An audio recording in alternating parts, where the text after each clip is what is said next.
자다가 눈을 떠 폰을 보려는데 찰칵 얼굴이 찍혀버렸다. 보기 좋았다.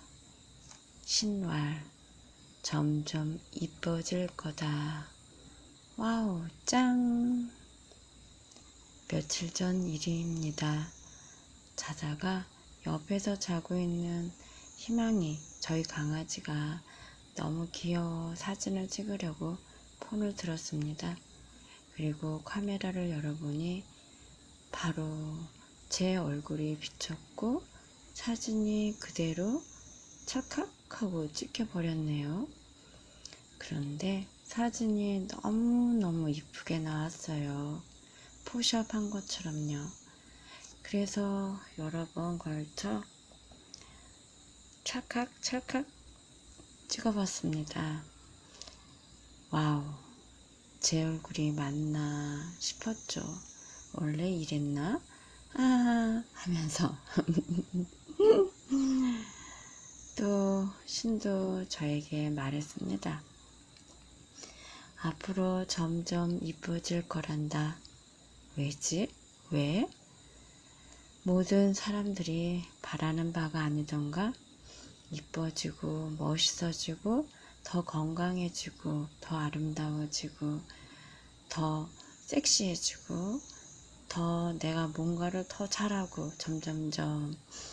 그래서 열심히 운동도 하고 마사지도 열심히 받으러 다니고 외모를 돈을 쳐들여가며 가꾸고 애지중지하지 않던가. 그러나 내겐 그 흔한 싸구려 화장품조차도 사실 없다.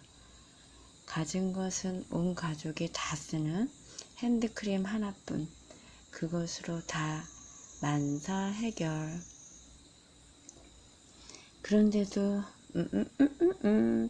이런 소리를 나는 너무너무 많이 듣는다.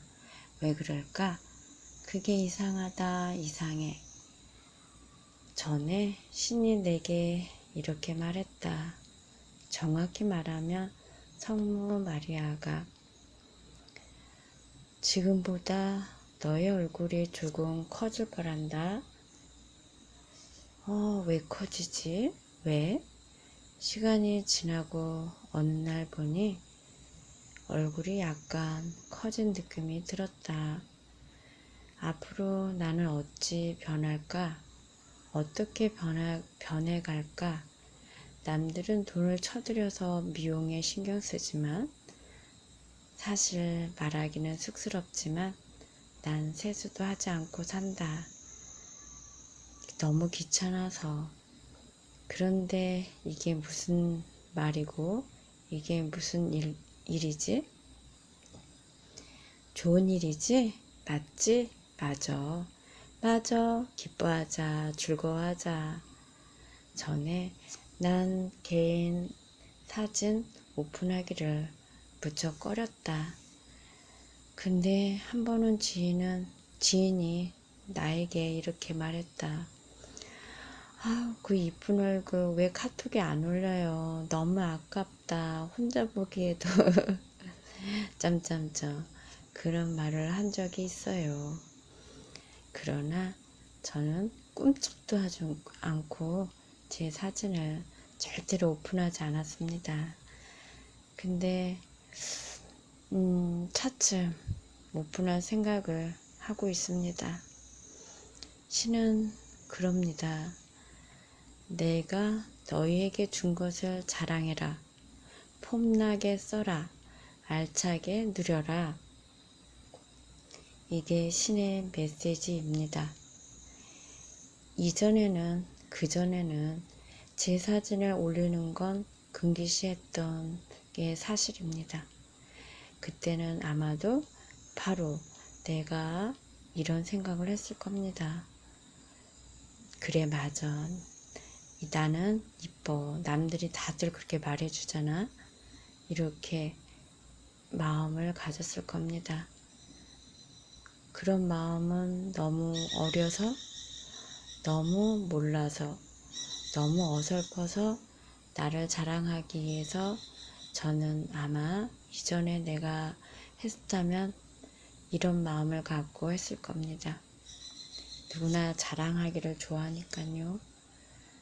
그리고 그러나 이제는 나를 드러내는 게 아니라 나를 만드신 분, 그 신을 향한 감사의 표현으로 드러낼 생각을 갖고 있습니다.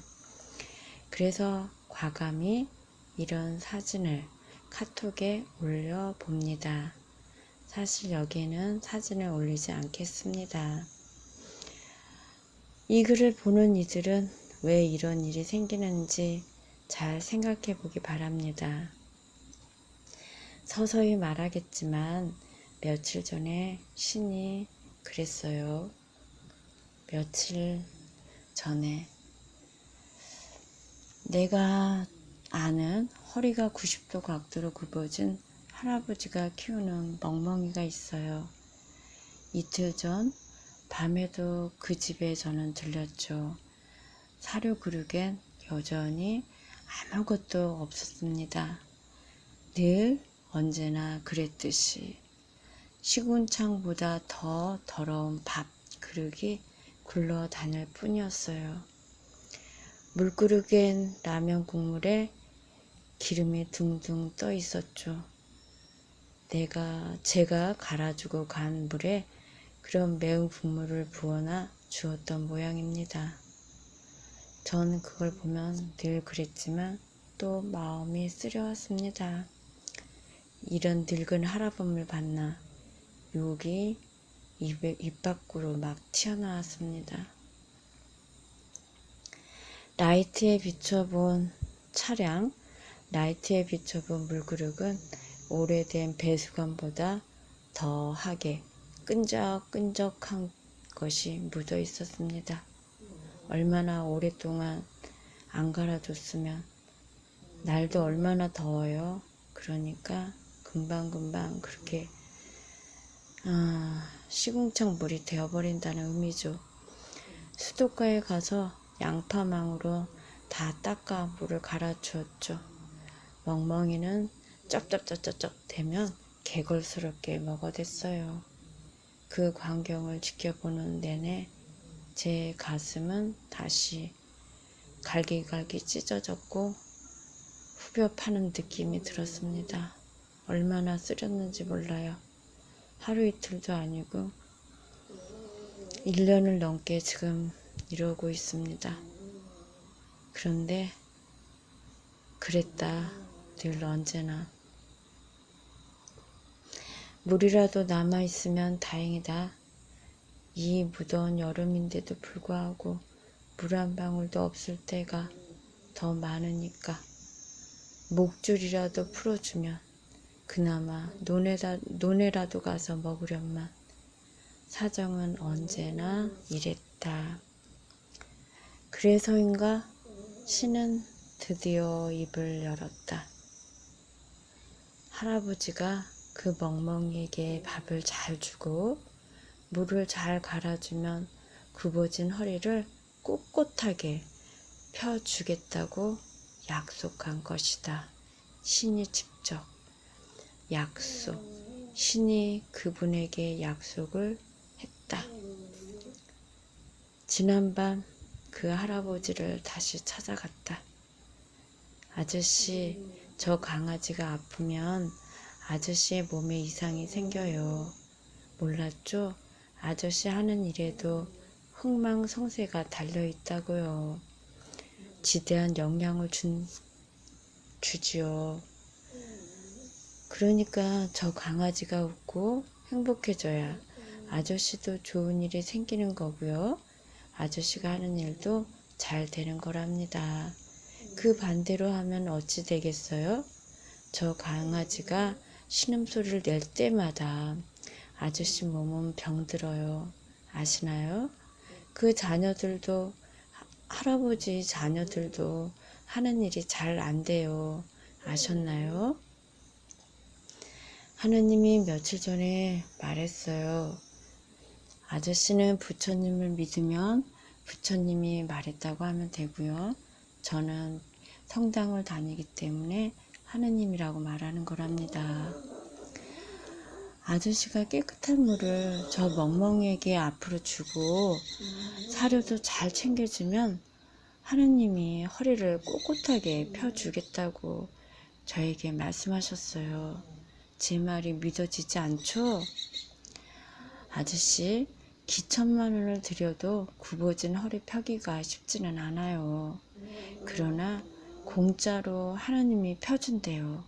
그러면 어찌해야 하죠? 공짜로 허리가 펴지는 일이 생기는데 하실 건가요? 안 하실 건가요? 부탁인데 내일부터 물도 잘 주고 사료도 잘 줘봐요. 하느님은 거짓말을 하지 않아요. 저에게 이렇게 말할 때는 약속을 꼭 지키겠다는 당신의 말씀입니다. 한 가지 더 있는데 그건 그 할아버지에게 말하지 않았어요.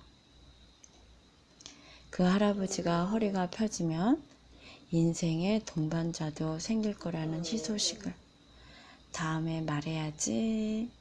이건 저의 생각이지만 꼭 그렇게 될 것을 그냥 알아줘요. 저절로. 배고픈 게 배 고파야지 하면서 배가 고파지는 게 아닌 것처럼 자동으로 마음으로 그냥 다 알아줘요. 그 할아버지에게 그런 좋은 배우자가 생길 거라는 것. 이런 일상의 사건들은 만인을 위해 우리에게 주는 신의 사인입니다. 선물. 놀라운 일이 그 할아버지에게 벌어질 것입니다. 머지않아서. 2년 전에도 이런 일이 있었어요. 허리가 굽어진 할머니의 허리가 쫙 펴졌죠. 그분은 자기가 병원에 다녀 펴졌다고 했어요. 근데 한 달 전에 그런 일이 있어요. 그 할머니가 그때부터 허리를 펴기 위해서 병원에 다녔고 저는 그걸 몰랐죠. 근데 어떤 옆에 계시던 분이 그 할머니를 보고 하시는 말이 그거예요. 에휴, 저 사람은 나이도 젊은데 허리가 저렇게 90도로 꺾어졌어. 에휴, 이러시는 거예요. 그래서 제가 그 옆에 앉아있다가 그랬죠. 아니에요, 선생님. 저분요, 조금 있으면 허리가 펴질 거예요. 지켜봐요. 두고 보세요. 제가 이렇게 뻥을 쳐놨어요. 근데 진짜로 딱 한 달 만에 그 할머니 허리가 쫙 펴졌는데 한 20년은 젊어 보이더라고요. 키도 그렇게 크다는 거 그때 알았어요. 그리고 어쩜 그렇게 날씬해 보이는지 정말 예뻤습니다. 그래서 저는 봐봐요, 저분 저렇게 허리가 펴졌잖아요, 막 그렇게 자랑했는데 그 할머니가 하는 말에 자기가 병원을 다녀서 허리가 펴졌다고 했어요. 그럴 수도 있겠죠, 당연히. 제가 그분에게 묻고 싶은 말이 있어요. 그러면 이 세상에 허리 굽어진 분 하나도 없게요? 제 말이 틀립니까? 하느님은 다시 그 할머니를 두고서 말했어요. 그분이 마음을 잘못 다시 한번 곧다이로 쓰면 이건 그냥 제 표현법입니다. 그 허리는 다시는 죽을 때까지 펴지지 않을 것이다 라고 했습니다. 기년 전에 38년 된 분의 조울증이 한 방에 낫기도 했어요. 몇 년 전에요. 그분에게 하느님이 새벽에 말했죠. 어서 일어나라. 병원 가서 영양제를 맞고 기운을 내라. 그리고 앞으로 나를 증거해라 라고 했어요. 그러면서 그분은 내게 고마워했죠. 내가 한 짓은 아무것도 없었지만 그분은 40년가량을 온 가족의 삶이 피폐해지도록 힘들게 살아온 분입니다. 그런 분이 하루아침에 온 세상이 아름답게 보이는 일이 벌어졌어요. 이렇게 말하더라고요. 너무너무 세상이 아름다워. 보이는 것이 다 아름다워. 라고 했습니다. 다음에 또 할게요. 이어서.